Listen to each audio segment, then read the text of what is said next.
Sorry for the long hiatus. I was overhauling the channel because the audio sounds like a middle schooler who didn't know how to use a microphone, and the visuals look like they were made when that same middle schooler discovered Keynote. Anyway, I'm back from the void, and will be publishing videos about every 2 weeks because apparently I need to sleep. This has been ReynaduNoctis. Enjoy the video. Hello everyone, and welcome back to Why You Should Be Afraid Of, a show that consumes vast amounts of jello, but only in the shadows because the marble eyes that see all are so judgmental. This series is one of the most self-explanatory of the series that I make, so it doesn't really need introduction. Just prepare for the spook.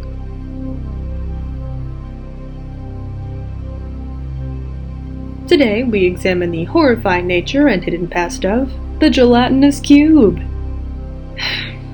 I know, you're probably yelling at your phone saying, Reyna, this one is just ridiculous.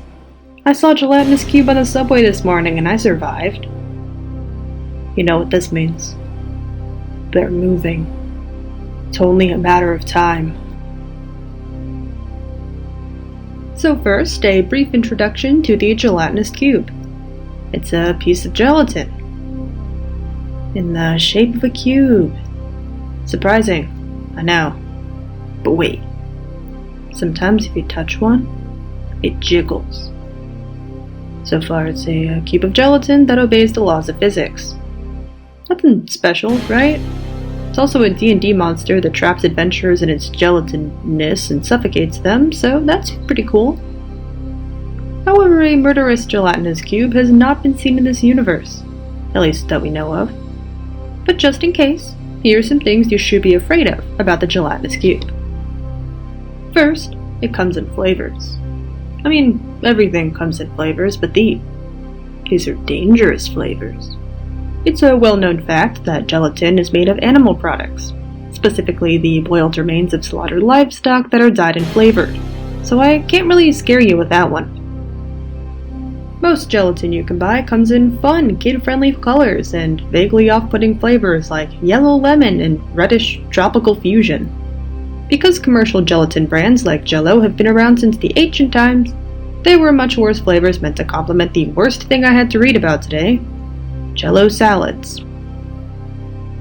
These abominations had vegetables and meat inside and promised to put a curse upon your family if you dared perform the dark ritual of making one.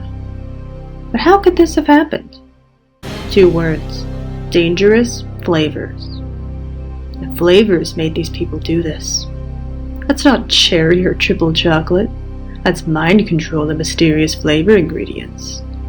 The Jell-O salads were only the beginning.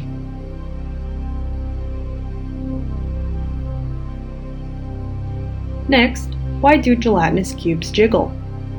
According to physics, the scariest of the sciences, it's because a force is pushing it, usually air resistance when it's carried or hands when it's touched. Also, it's not the most stable of foods. Kinda like my sanity. That all makes sense, right? There's an obvious explanation. But something lurks beneath the surface. What if the force is coming from within the cube? This idea alone is terrifying, and we're moving on before I scream from the incredible spookiness I feel in my heart. Sorry, the spook is just too much. Okay, now we have these tiny bones I found inside one.